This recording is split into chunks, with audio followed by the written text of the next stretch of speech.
I did not know this until I was doing some prep about you, but it seems like you grew up in a farm in Oregon. And I'm just so curious, like, what was it like growing up in that environment? And what are maybe some characteristics that you think you took away from that experience that maybe has helped you become the woman that you are today? Such a great question.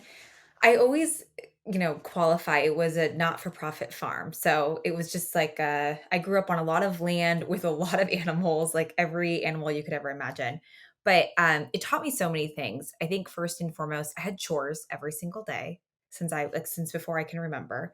So every day since I was a little girl, I had chores and daily responsibilities on the farm and things I had to go outside and do. And so it taught me, you know, perseverance and grit from a very young age of what it's like to work hard. And also, being on a farm, there's a lot of unexpected things that happen. And so it taught me resourcefulness as well, right? Problem solving.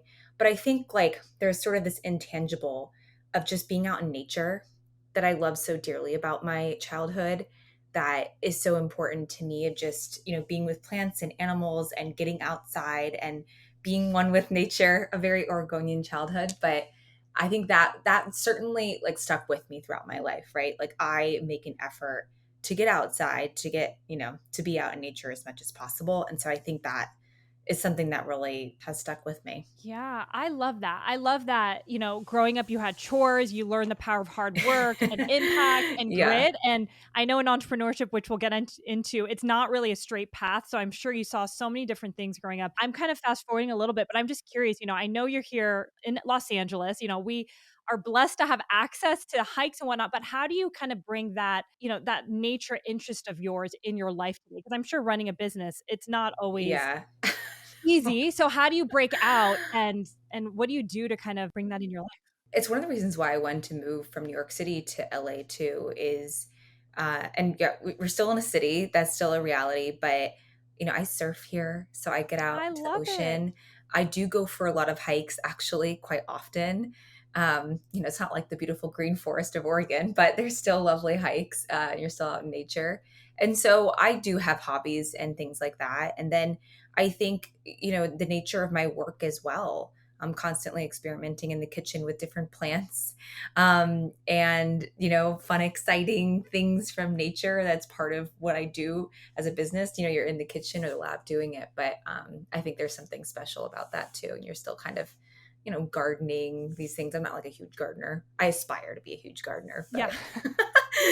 but, we have some plants that I Yeah. care to inside. Well, I love it. It's interesting because if you look at your life right now, it kind of seems like, oh, you're in the perfect place. Like your Yeah. upbringing, your interests, you've really built this business around your personal passions, but it didn't always start out this way. So I kind of want to go to maybe your time in college. I know you graduated and joined Venture for America, which is an entrepreneur. I'd love to hear more, but it's an entrepreneurial kind of a program. And back then, people weren't really talking too much about entrepreneurship. So I'm curious, like, how did you go down that path, especially growing up in a farm and then like jumping into the world of startups? How did that connection happen? It's a great question. My father was an entrepreneur, so I grew up with that type of mindset. I wouldn't say that I was conscious about it though, going to college. Very much was in the bubble of, oh, like as I was graduating college, investment banking, consulting, like here are the safe, secure paths that everyone does. If you want to be anyone, you just have one, That's one true. of two options. That's it. And so I think my entrepreneurial, like entrepreneurship was in my bones, but I wasn't conscious of it. And then Andrew Yang, who is the founder of Venture for America, came along one day, my senior year of college, and did sort of like a seminar introducing this new program. And it was like a light bulb went off in my head. I was like, oh my gosh, this is what I want to do. And the mission of it was so empowering, right? You're sending sort of like top talent, recent grads into cities that typically struggle to retain young talent. So cities like Detroit, New Orleans, Cincinnati, Las Vegas. And the idea is that you're placing these startups and help kind of rebuild the entrepreneurship ecosystem. And I just love that. I resonated with the mission so much. And I really have been a builder at heart since I Hmm. was, I guess growing up on a farm, right?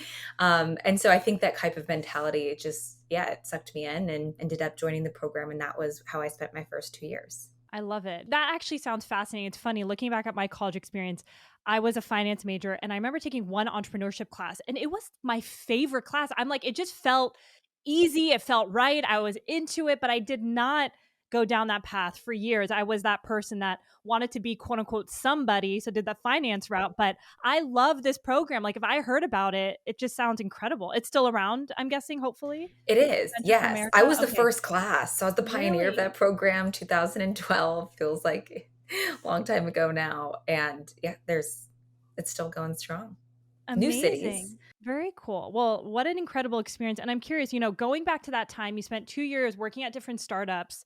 What would you say was really maybe your biggest learnings at that phase of your life, being in your early 20s, kind of getting your first time exposure to these companies? Yeah, it was, I mean, it was an amazing experience because they weren't, at the time, like people still call Google a startup and like Facebook. And so these were actually real startups. Okay. And so I got like a real fast track into what it's like to build and operate a company and sort of the grit behind it. Actually, after Venture for America, I ended up working for a group of angel investors in New York and co-founded my first company called Plant Life Ventures. And we can go into that if you want. It probably deserves its own podcast, but really learned a lot from that experience. My first failed company, like, failed within a year. Um, and that was, you learn the most from your failures. Yeah. So let's 100% get into this because I feel like we need like a few hours to go through that business and the business today. But I think it is important to talk about because, again, like people look at you and they're like, man, Sarah's such a success, but it's been a journey and you've put yourself out there and you've failed and you've learned to get to where you are today. So I think there's a lot that we can unpack. But tell us more about the genesis of this business and your biggest learnings from it and why it might not have worked out at that time. Yeah, so that was a CBD beverage company. Wow. And Back believe it or then. not, I was the first CBD beverage company on the market. This was 2016, which at the time was revolutionary. It's funny, it's a big market now. And the idea is something that still very much resonates with my company today, Gem, which is how can we kind of pioneer new applications for our health with these plants that are really untapped in their full potential, right? So cannabis at the time always thought of something as just getting high. And there are these other cannabinoids like CBD that have a lot of value for your health. And so how do we apply that and what can we create that's like accessible? And that's where the beverage idea came in. And so it was a great idea. And actually there's a lot Yeah. of successful, CBD beverage companies out there today. But I learned a lot about really what makes a company work is more than just one good product, right? You got to have the team, you got to have the structure too. And so, I was working with a great group of guys, but ultimately we were all not aligned in our mission, why we were doing this. The deal was, hey, you put in all the sweat and we'll raise all the money and then we'll kind of like split it up that way, right? Well, but they didn't raise any of the money and I just ended up putting in sweat for a year Oh, but didn't shoot. have the equity contribution to support that sweat, so to speak. And so that's what ended up with an inequitable partnership. And I learned a lot, right? Like at the time I was 25 years old. So I didn't, I was kind of naive. I went into it thinking, oh, if I work really hard, they'll see my value and it'll all work out and be fair and equitable. No, you got to negotiate those things up front. And so Have it I in just writing. didn't have it in writing. The three other men that were like all like 20 years plus my age. So they had way more experience. They were in a totally different ballpark of their life and career. They weren't doing it for the same reasons I was. And so there was a lot of that. And so I learned all of those hard business lessons very early on. I also learned about, what makes good unit economics and how do you actually build a product to scale and not something that just works in a commissary kitchen. Yeah. How can you do that profitably? I learned a lot about raising money because I had to raise the money too in those first year or two, when I was doing that company. So I learned a lot about that and what that took. So yeah, I mean, a lot of it was like another kind of fast track of business school. I feel like with that year or two, even though it was probably one of the hardest 2 years of my life and ultimately led to my next company. But It was a great learning experience. Oh my gosh, I can't even imagine. Yeah, I love what you said because we've had a lot of women on the podcast, and I've definitely been there before too, in terms of you're just like working hard. You're like, oh, the equity will kind of happen. And there's just been conversations. Yeah. But one thing I've also learned is like, get that shit in writing. Like, make sure you loop in someone if you're not aware. And that's why I love having conversations like this, because we've all had our experiences in that sense. And like out of school, the real world is just very different. Like, if you work really hard, it doesn't necessarily mean that, like, you would be the Yes. owner or whatnot, or the business is successful. A lot of people work hard, like you did, and might not have the right variables at the time to kind of make a product out there. And it's so interesting. I'm going off in a little tangent, but a lot of people who have ideas, I've noticed, are like, I don't know if I want to share it, like somebody might steal it. And in my head, I'm thinking, if people knew, like, business is more than just an idea, to your point, it's like Oh my gosh, I could not execution, agree with you mindset. more Yeah, on tell this me point. more. Tell me more about your thoughts on that, because it blows my mind. So I'd love to hear your thoughts. Yeah, I think people are so protective in the early days, and ideas are a dime a dozen. I think people, a lot of the idea, yeah, the proof is in the pudding, right? It's really about execution. It's about all these other components. And I think my story and experience is proof of that. It was a great idea. At the time, it was actually very innovative. There was nothing like else like that on the market. It doesn't really matter. Everyone else came. You can't have an IP Yeah. around a beverage positioning. It's like coconut water or any of those other categories. And so ultimately it came down to your experience in operations, your ability to scale quickly, particularly in a beverage business. And yeah, I mean, those types of things are things that you only learn actually by opening up and sharing. And so the more that you open up and ask for advice and share, the more actually you'll receive and probably be able to execute on your idea. So it's kind of this, I guess, catch 22. I'm not sure what to call it, where, you're you're so hesitant to share that no one can help you. And then you're only setting yourself back. Totally. I love that. And I think one thing that I've noticed, and I'm cognizant of the thoughts that go through my head, but like when you're running a business, and I've realized this very quickly, no matter what stage you're on, you'll graduate and go to the next stage. And there's so much that you don't know. And sometimes, and I learn by doing and conversations like this, like I'm always reaching out to people. That's just how my brain operates and how I personally learn. And I know sometimes I'm like, man, I don't even, like, I might sound dumb asking this question, but like that's how you get insights. And I'm just sharing that because I have insecurities No around it, dumb but that's what's question. gotten me. Yeah. Yeah. Like, you're not supposed to know everything. So, just a thought that came to mind. And I love that, you kind of had mentioned that in your own journey. But yeah, there's so much that goes into it besides just an innovative idea. So I love that. So, you're at this time, you spent 2 years of your life building this brand. It didn't work out. Was your next immediate step going into starting your next business? Like, what was your mental state at the time? Because I feel like I would probably, my confidence might have been a little hit. Like, I've tried so For much. sure. Like, yeah, like where were you? Because to start another business right after seems like an emotional, it just seems like quite a bit mentally. I don't think I could ever do it again. I'll tell you that much. I yeah, I always say that you have to have a healthy dose of delusional optimism to be an entrepreneur, and I think my delusion was very high back then, and so was my optimism. So, all of my fears and, my lack of confidence, I guess, was fortunately overpowered by my radical sense of optimism. I love it. To be young. I mean, it's good to foster that now, but Yeah. So, around the time that that started falling apart, my last venture, I actually had like, I mean, as you can imagine, I was very stressed out. yeah. And I actually started experiencing some weird swellings in my face, which we never quite figured out, but I was having these allergic reactions. And so it sent me down this path of getting all these blood tests and allergy tests. I found out that I was food sensitive to corn, soy, and wheat and peanuts actually. So and which is takes, more than 70% of what we eat is made up of those four things, including our vitamins. I also found out that I was nutrient deficient in a lot of different things. And that surprised me because I've always considered myself relatively healthy. So, that led me to the supplement aisle. I really haven't taken a lot of vitamins in my life. Ironically, I've been a vitamin skeptic. I believe you should get your nutrients from whole food, which is, the premise of our company. And So then that brought me to the supplement aisle where I was trying to fill the gaps in my diet because I was struggling with, getting all my nutrients. But all of these vitamins I couldn't take at the time because it had corn, soy, wheat, all these fillers. And then worse, I don't like swallowing a handful of pills. It's I just like know. I gag on it. I find it just kind of like, and there's something so not intuitive, right, about gummy bears and candy as your healthy vitamin.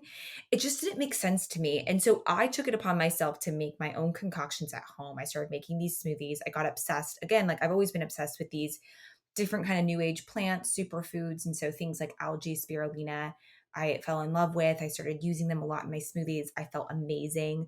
I felt like my health was starting to get a lot better. And then I just started to experiment and I ended up making this funny looking bite that I didn't even know to call a vitamin. It just had sort of all the superfood and things that I needed in it. And yeah, I mean, that's basically how Gem was born. And, we can go into then how it became like a commercially viable product from there. But it was really born out of my own personal health experiences, my own frustrations and just sort of my own shock at confronting the vitamin aisle for the first time at that age. Yeah, it's so interesting because, I'm deep in the world of wellness and I think I have it pretty dialed in, but I just did a nutrient test and I was like, dang, I still have work to do. And I'm doing all the things. So I could imagine, like, you think, and also our soil is very different. Like, you think you can Oh, get it from so yes. many things, but we do need a supplement and add superfoods like what you're doing. So I totally understand that. And so when you're creating these concoctions in your kitchen, did you think, like, oh, maybe this might be my next business? Like, let me just kind of create something? Or was it truly at the time, like, just to solve your own problem because you were in a bad space? A little bit of both. I would say I don't know if it was fully conscious about starting another company because it felt so crazy, Yeah. because I just came off of this experience, but like I said, I always had this sort of entrepreneurship in, my blood and bones, I guess, since I was young, and so I think and I'm a builder at heart, and so I think it naturally came to me like, "Oh, this is something interesting." And I started out not really knowing what to call this funny bite, knowing that it was something that I enjoyed taking every day, that it helped kind of fill the gaps in my diet. But would it help anyone else? Would anyone else be curious to try this? And that's what led me to kind of start, like, it was actually on Facebook groups at the time, but like a small community, really a beta community to just invite people, have people refer their friends, try to get some strangers in there I didn't know, and ask honest questions, do surveys, really see, is this something of interest, to the world, not just me. And then I think that response, was overwhelmingly positive, and it really and that kind of, being able to co-create it with people like that really spurred my motivation then to turn it into a real company. I love this, and I wanna underscore it because I think that is something people can still even do today. Like, you have an idea, instead of spending all this time thinking about branding and website and this and that, like, Yeah. just get it out there. Like, see, like, are people wanting your product? And we also did a beta, Yes. so I'm very passionate about this, but you getting, X amount of people on Facebook is so easy for anybody to do, and I'm curious, and I love that you also said it wasn't just, like, friends and family, because I think, like, it's, you want to have different people. So how did you recruit people for your beta, and were they incentivized in any way? Yeah. It's hard to remember exactly how I did it. Yeah, I me was so too. scrappy back then. I think I really just asked friends like, "Hey, can you refer someone kind of like in your network?" I went to like sort of that third, second, or second, third tier friend, like someone you kind Yeah. of know, more of an acquaintance, I should say.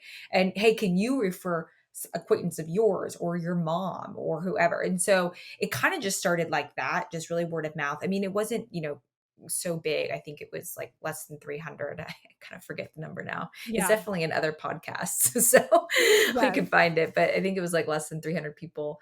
And so it wasn't like, so big, but it was enough for me to get kind of a real data point. And I also was pretty conscious about diversity, right? Of age, of all things, and also of location, where people were. And so, I felt like I kind of self curated that in a lot of ways. And the incentive was quite simple. Like a lot of people want to give you feedback. Yes. People Yes, I love to agree. try products actually. So it was like, hey, be a part of this group. I'll send you free product. In return, you basically fill out this survey from the kindness of your heart. I'm very curious. And shockingly, like people didn't really, I might have had a little bit of incentive of like, maybe I'll choose a few people to get like a discounted rate for a certain period of time when we launch. I probably did something like that. But frankly, like, I think most people just are excited to be a part of the beta testing community. Yes, it's so true. And I, even when we launched our second product before, I'm all about beta. Like, I think it's important. Why put all your Yeah. money and energy into something until you've tested it? And I will say, like, people are very open to giving their feedback. And especially if it comes from like an authentic place, they know what you're building, the why behind it. Like, they want to support you. So I'm just sharing that if anybody's a little bit hesitant to ask people, because I have definitely been there, but you'd be surprised how people are willing to give your time. And I love that the early days of your business was all of that. So I'm curious, were you living at New York at the time still? No, actually, I just moved to LA. Okay, so you're in LA. Yeah, I just moved to LA, like, literally right when I started the beta group. I mean, it was perfect, impeccable timing. I was moving very fast in all realms of life. I know. No, I love the momentum was there in whatever way, shape, or form. But so you moved to LA. Did you have a timeline on when you needed this business out? And were you working any other jobs at the time to like financially support yourself after everything in the back? I was consulting, yeah, so I was consulting on the side, which helped a lot to financially, but I didn't really do it for that long. I had burned through all my savings working for free, at the previous company, basically. Uh, yeah, it was really tough, and my timeline was I actually didn't wanna raise money at first. I really wanted a profitable company. I mean, Sarah Blakely of Spanx has always been kind of like my role model in life. I was like, "Wow, if I could never raise a dime, that would be amazing." And so initially, I wanted to just get to a Kickstarter project as soon as possible. I did take some friends and family money in to be able to do that. So I got Okay. friends and family money in immediately, in that first 6 months, and I kind of assembled a little bit of a team. And that was when the beta community started to like was in progress at that time. Um, and then I also, yeah, was trying to, I guess, form a Kickstarter campaign. But it's funny, the Kickstarter campaign never came to life. What happened is I ended up inviting venture capitalists because I had a very strong fundraising network, I guess, so to speak, from my last venture. And so ironically, I actually ended up just inviting them to this beta group, and then I got term sheets. So, and That's then and amazing. then it's hard to say no to when you're tight on cash and at that age. So I was just I needed it. That's the truth. And I took it. And then once you're on the VC hamster wheel, it's pretty hard to get off. Yeah. Oh my gosh, I have so many questions on this. So yeah, so interesting that you brought in investors and that's actually a very unique time because you're very vulnerable, right? You're figuring things out. You don't know what you're doing. Like half the time you're trying to make it seem to the investor. I mean, I haven't raised money, but I would assume like you got your shit together, but they're really getting the Yeah. ins and outs of your business starting. So that's a huge testament, I think, to you as a founder and what you were building to get people on like organically and, on board. But that's amazing. And, it's interesting because you were saying, at the time you were young, you needed the money, you blew through your savings. So, venture capital for you was the right option at the time. And they kind of came to you for the business. And we talk a lot about this on the podcast, but I'm curious to get your thoughts. Like running a VC backed business is very different than a self funded business. So, how did that kind of change your mentality once you're like, all right, I got these people on board? Like, what were the next steps for you to think about a scalable business? It's a really good question. I think it puts pressure on you to scale a lot faster. And I'm a sole founder, but I've always thought of it as, not anymore. Once you raise venture capital, you really do have other partners and stakeholders that you're accountable to. And like any relationship in life, they all require a lot of TLC and communication. So, out of the gates, I was already doing, monthly updates to my investors, communicating to them my progress. And I had a pressure with the money to get to market very quickly to make money and to Sure. grow. Because I had raised this pre-seed, right? So pre-launch, pre-revenue. So that did accelerate my timeline to market, but I think I already had that mentality anyways, just given how I started with the beta group, right? Like, let's just get to market quickly. I'm all about co-creating with the community, trial and error. I didn't want to spend years building the perfect buzzy brand book when I didn't even know my customer yet. That Yeah, was just so exactly. counterintuitive to me. Why spend $150,000 on a brand when you don't even know your customer? So I wanted to get to market quickly. Now, there are a lot of disadvantages to that, and we can go into that. But there are a lot of advantages that you learn quickly, that you're able to iterate quickly, that you do get to some kind of revenue and growth, and that you're kind of forced to work through a lot of it in a quicker way. And so that was really fortunate. We ended up launching in late 2018. So really from like concepting the idea, I guess, in beta to technically our pre-launch, it was a year. How long? A year? A Wow. year. And so like 2019 was our first full year in market. So those first couple of months, I'd call it like a very, very soft launch. But in reality, like that's the case. And I did it in less than a year. We didn't really have a brand. I'd almost call it brandless. It was like black and white packaging, and it was all about the product. And yeah, I can go into everything that I learned and did wrong, but uh, I'm still happy that I made a quick move to market, but I think that ultimately that's what venture capital forced. To your original question. I love that you said that you had a soft launch because I remember when we were launching, everyone's like, "Are you going to throw a launch party? Are you going to do this thing?" I'm like, "No, I am doing Yeah. it like quietly because you're still figuring things out. Like, yeah, your product is ready, but like a soft launch, I personally think is a way to go because you don't want to put fire behind you yet until you know, like, is the shipping okay? Is the product okay? Like, what's the experience like?" So I love that you also had this soft launch because sometimes like I was just shocked how many people would ask me that question. I'm like, I don't come from the world of marketing, so maybe it's common, but I was like, I just want to get out to a few people and then more people from then and then more people from then. So I agree. Yeah, and I think there's always more affordable ways to build word of mouth, right, and spread the word through like these beta like Facebook groups and these other kind of communities that have come online. So to throw like a $10,000+ party at the time was just yeah, like at the time. Yeah. unbelievably wasteful in my viewpoint at that time. I was like, that just does not seem like a good use of money. Totally, totally.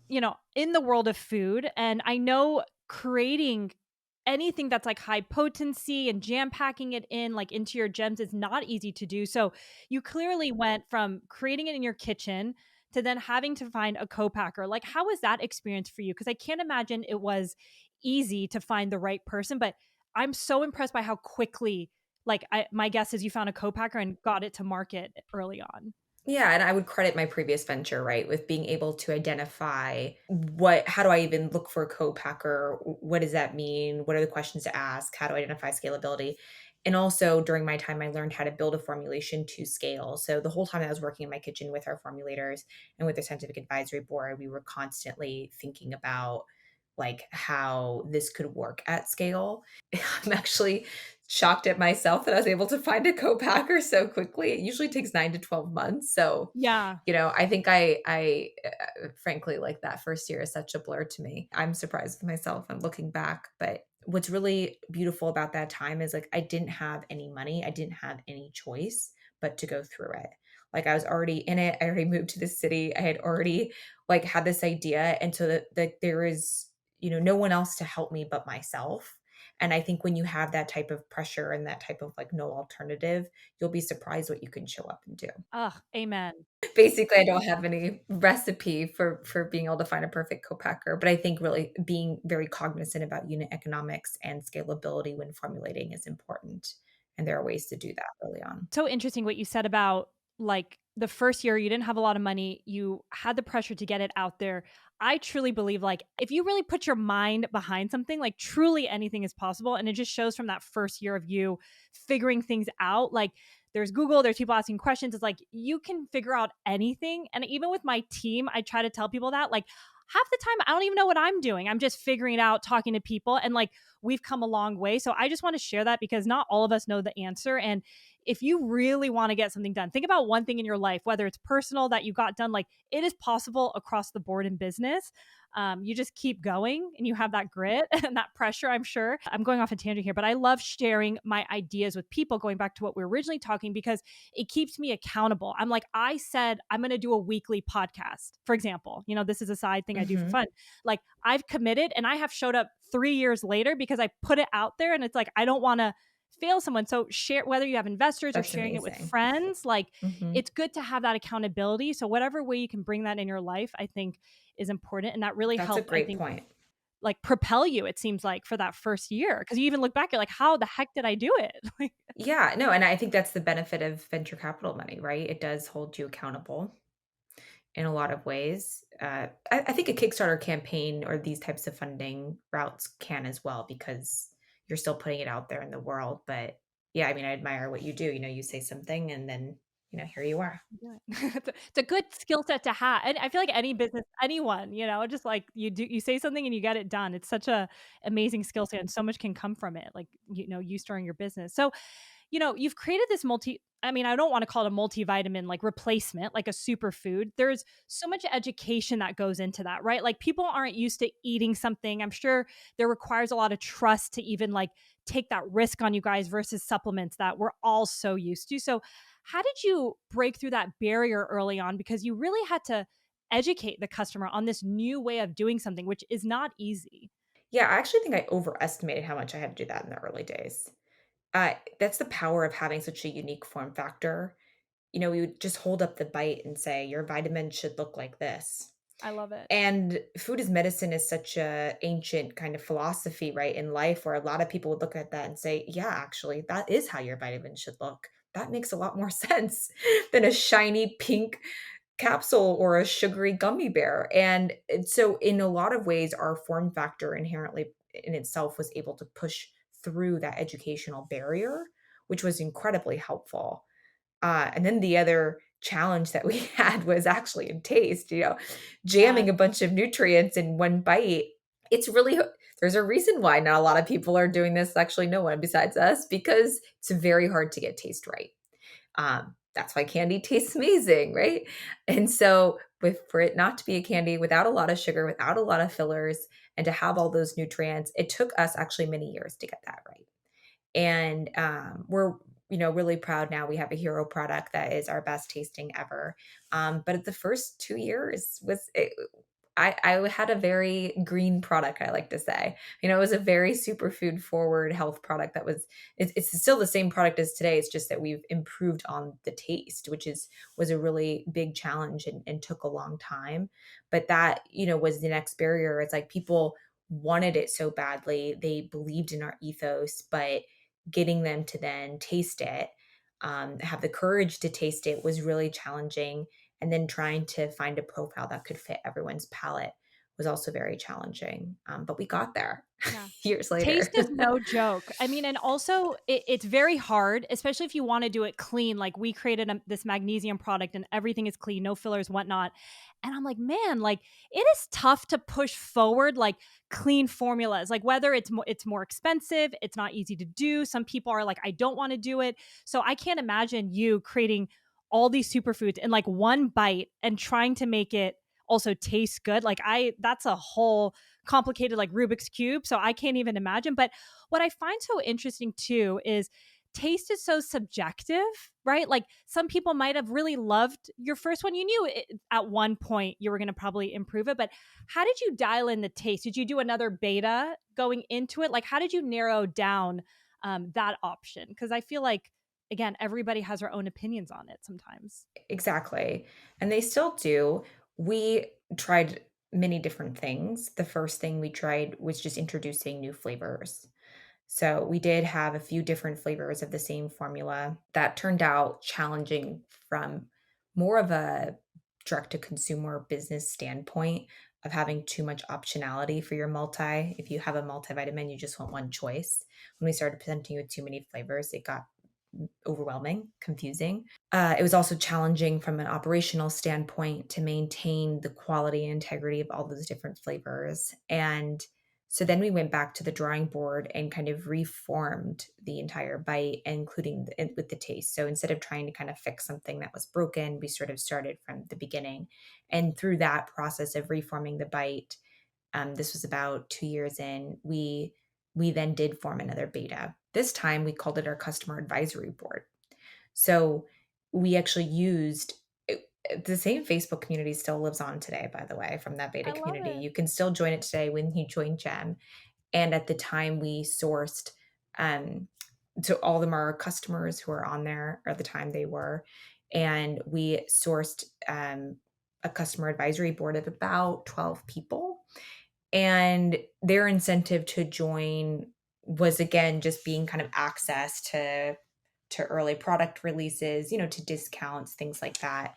And also to be with me kind of in the lab, like going back and forth. And so we really use that customer advisory board to inform the reiteration and the remake of the original multi, and that proved very successful. So Yeah, I love that. Going back to testing it out. And it's interesting because you kind of went from let's give people multiple options. I can't imagine on the back end how complicated that is, like operationally, like you said. And then you pivoted again and like worked with your customer advisory. Was that to help dial in like one flavor profile that you would yes. double down on? That was a goal.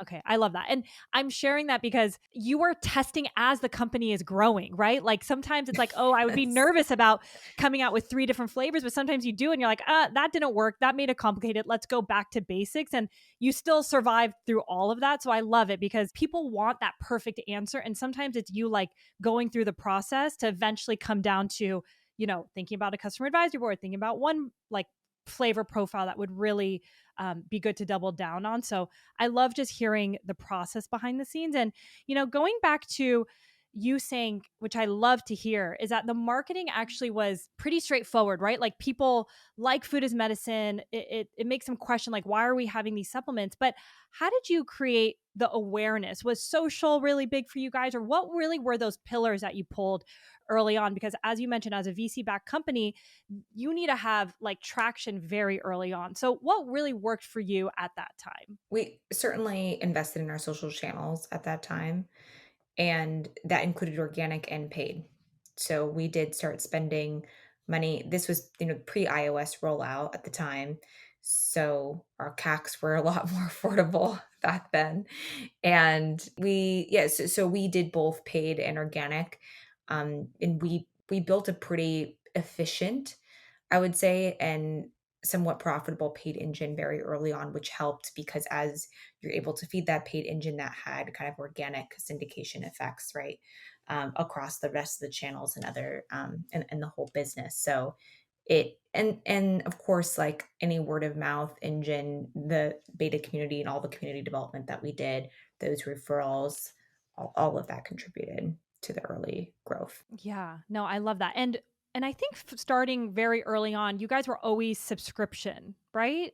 Were you guys always subscription? Yes, we've been subscription since day one. So I love this because we're also subscription, and I can't tell you how many people are like, "Can you do what?" Like friends are like, "Wait, why isn't it one time?" I'm like, "But the nature, like, if you only want to try our product one time, I actually don't want you to even waste your money because it's like the consistent effort." So I get why you did subscription, but I love for you to share because a lot of people, I'm sure, like, did you get pushback when you wanted to take a stance and only do that from the early days? No, No. Oh, it made great. so yeah. I do feel like it's different times these days when people say subscription, but, back then, the subscription model made so much sense for a multivitamin. It's not a bite that you have acute impact or effects, like a caffeine-based bite would, right? And you feel it right away. It's something that is based on consistency and taking it every day. So a subscription model does make the most sense. Exactly what you said. I don't want you to try my product one time because like the whole purpose is building a healthy habit. However, we do have some products now that we do offer one time with our subscription. So this is something that has developed as we've developed our product roadmap, and we call them bonus bites. So we have a sleep bite, a calm bite, and energy aid bite. We actually do have a caffeine bite coming out, and it's in a month. So those three bites are bonus bites, and we offer them in subscription or one time. And the reason being is that all three of these bites actually do have acute acting nutrients that so our Combite has lemon balm and magnesium and a lot of things to help you, stay calm. And it actually works like quite right away. Same with our sleep bite. It's a natural alternative to melatonin, valerian root, L-theanine, GABA, really great stress releaser. And then our energy aid bite, of course, has caffeine in it, along with a lot of other awesome nutrients like ginseng and kelp and great things for your metabolism and full body health. So those three bites we do offer as a choice because it makes sense for what they are. But our hero product, our citrus ginger bite, the gem bite remains as the subscription because it doesn't make sense as a one time. So Yeah. No, I love it. And that's so exciting. I'm excited to check those products out, and I'm all about, like, it makes for me intuitively it just makes so much sense to like eat your vitamins, and it just I love it. Like, what a great way to get a jam-packed nutrients in like one bite. So it's definitely something I'm also passionate about. So I love that. So, I know creating a food product behind the scenes is there's a lot of heavy lifting operationally. Is there any, maybe it was from the early days or recently, like a challenging time in the business, something went wrong, something might have had a delay or anything that you could share that you overcame? Because I think sometimes we don't talk enough about like the behind the scenes and all the stuff that goes wrong, which is part of business. Yeah. But anything that comes to mind, and maybe it's not operationally, maybe it could be, something else, but just other things that have gone wrong throughout they've my gone wrong. gem Yeah, yeah. career. Yes. So many. Where do I begin? Well, of course, the product stuff. I don't know if that went wrong. It took us a while to get to a great tasting product that we felt like could really scale beyond its initial kind of evangelist community.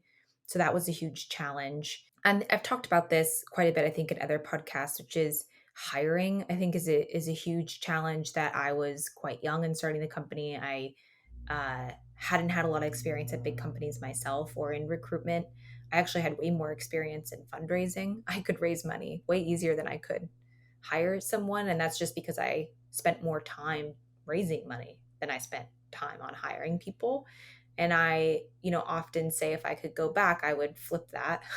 I would spend more time on hiring people and less time on fundraising. Easier said now in hindsight, right? Because I have the money now. When you don't have the money, you can't really hire anyone. Yeah. So I know. it's an easier thing to say now. Those are the types that I think I am happy that I didn't spend a lot of time on the brand. We talked about that and really understood our core demographic and our target customer.